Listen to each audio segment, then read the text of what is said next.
I wish you a Mary Sue Christmas. A few days ago, I wrote Mary Sue 2, the follow up thread. It's already garnered more than 1 million views, just the first post alone. It's a sequel to the original Mary Sue thread that I wrote in December 2022, which is now up to 13 million views. And I'm now going to share with you the update, the great update to that thread, together with something I got wrong. So let's get right to it. The fact of the matter is that the hero's journey is for men only. It's a male only space. It's not co ed. And this is what I was wrong about in the first Mary Sue thread. The hero's journey is slaying the dragon, stealing the gold, and winning the virgin. Women? Women have no such exact equivalent for a hero's journey. Instead, her archetypal story is to protect her virtue for her one true love. Not to get too religious, but the archetypal story of the female is the Blessed Virgin Mary. Growing up evangelical, then straying, and now finding my way to Catholic Mass has opened my eyes to deeper truths on these matters. The answer was always there in our most ancient stories and sacred traditions. The solution to the Mary Sue isn't complicated. But the solution to the boss babying of society and our stories requires more courage in our current climate than most authors, novelists, graphic artists, developers, and storytellers have shown yet. To explain this further, I want to talk to you about the Disney movie, Tangled, Disney's last pre-woke masterpiece. This film cleverly metaphored something crucial about modern femininity, the struggle between traditional feminine power and modern feminist ideology. I also realized something big. The hero's journey, slaying evil, conquering kingdoms, winning the fair maiden, as I said, is exclusively male territory. That's why when women play this role via a Mary Sue who is absolutely perfect in every way, she just had to believe in herself, it doesn't work. Women have an entirely different archetypal path, one that modern Hollywood completely misunderstands. Consider Mother Gothel in the Tangled film. Not just a bitter wine aunt, childless cat lady feminist, but a corruption of the divine feminine. She represents everything that pulls women away from their true archetypal journey. She doesn't just kidnap Rapunzel. Mother Gothel severs her connection to the divine feminine, her sacred role as a mother figure, her calling to protect and nurture. She cares only of vanity and becomes the crone, or hag, if you prefer. But who is it that saves Rapunzel from this anti-feminine archetype? It's not our parents, it's not our community. It is, in fact, a rebellious, anti-government, troublemaking, right-wing anon man who represents everything the establishment fears. Flynn Rider. Flynn's not just a love interest. He's the masculine force that helps restore Rapunzel to her proper feminine role, placing her on a journey to love and submission to her family destiny. Fast forward to 2024 from 2010. We're witnessing the peak of this transformation into Mary Sue degeneracy. Look at Disney's upcoming Snow Not White remake. They've missed the point and the plot. Snow White's strength never came from becoming a leader. It came from embodying the innocent feminine virtues that inspired humanity for millennia.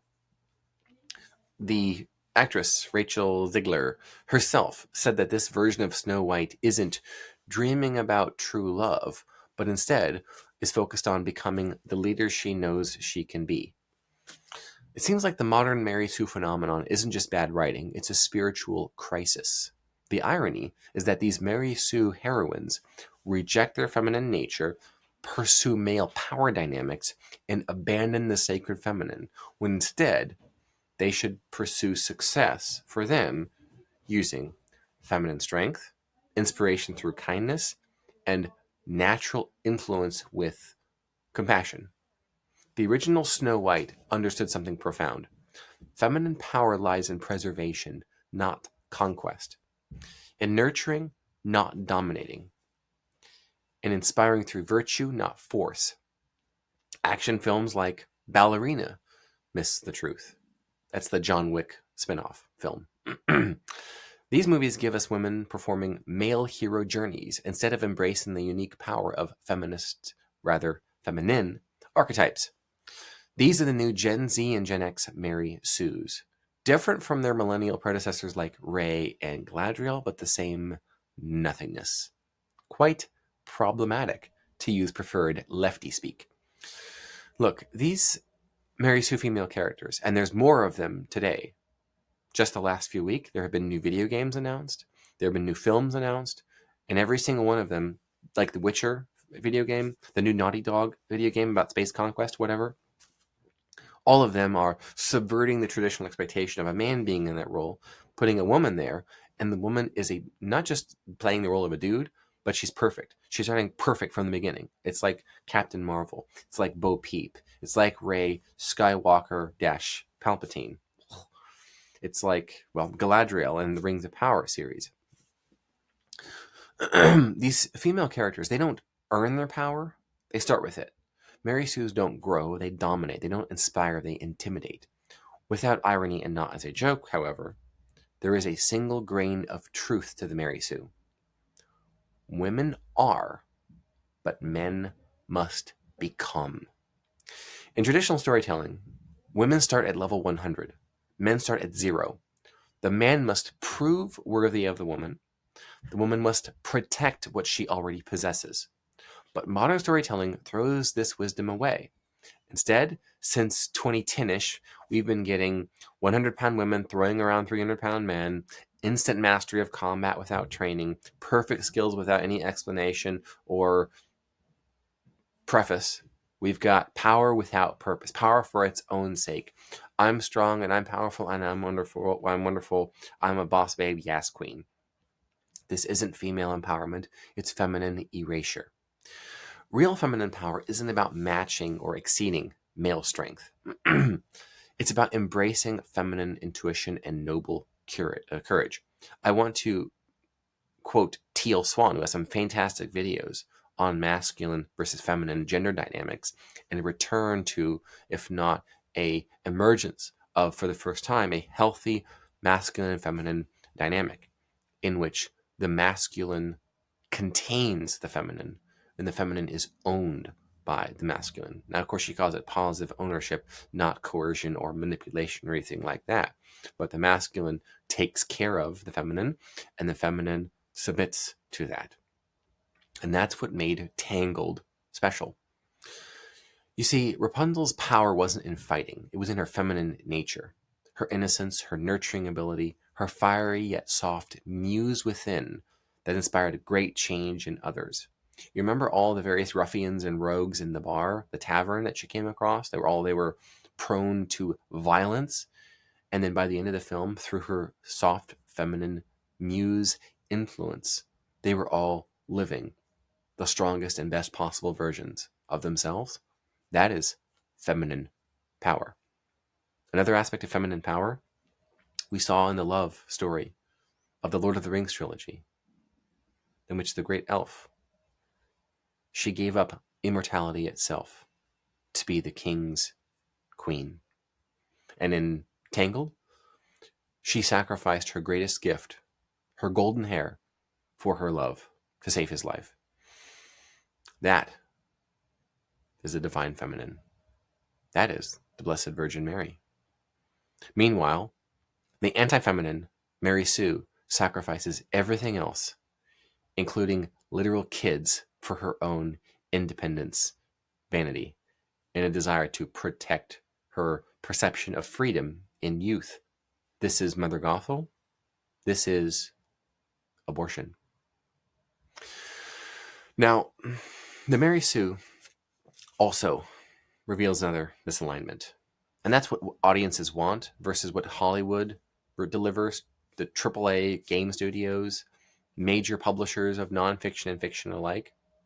Viewers crave authentic female characters who embrace their soft feminine nature, show real growth, face real challenges, and inspire through truth, not force. Instead, what we get are carbon copies of male heroes in female bodies. The solution is that women don't need a hero's journey. They're heroines, not heroes. Masculine, feminine, male, female, gendered language. This is what we do here. What we don't need are women slaying dragons or conquering kingdoms. What we need are women embracing their divine feminine nature on screen and on the page and in the game, like Mary, who changed the world not through conquest, but through her yes, through the Annunciation, through submission to the highest purpose. That's what Tangled understood, knowingly or accidentally. It's what modern Hollywood has forgotten. That's what we must reclaim. We need to return to traditional feminine power in storytelling. Show women as they are, naturally powerful, naturally influential, not as this fake vegan version of men. In 2024 and beyond, we don't need more female heroes imitating male journeys.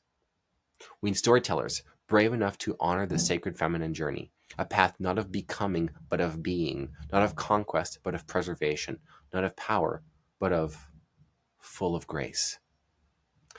This isn't just about better stories. It's about remembering who we are and who we're meant to be.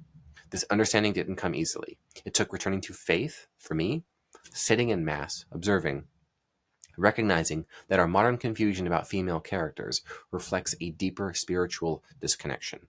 The way forward is clear. A woman doesn't need to punch like John Wick to be strong. She doesn't need to reject true love to be a leader. She doesn't need to act like a man to be respected. She just needs to be authentically herself.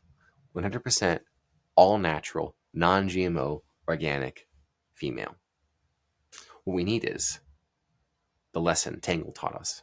The lesson Snow White originally embodied. Cinderella, Beauty and the Beast, Sleeping Beauty. These are the lessons that we've somehow forgotten, that are now resurrected, that millions of people are now remembering and are sharing. For an entertaining and fun read with that difference, I can suggest one of my own novels called Level Up or Die. It's a novel that I co-authored 4 years ago with the licensed marriage and family therapist, Adam Lane Smith, who now goes by Attachment Bro online. He's gone quite viral many times. It's a blunt, fast-moving, and entertaining read, according to Kirkus reviews. You just might like it. You just might learn something. It's definitely for a geeky, nerdy audience, but there you will see real men and real women. It is a steampunk lit RPG adventure, and it's not one that you will soon forget.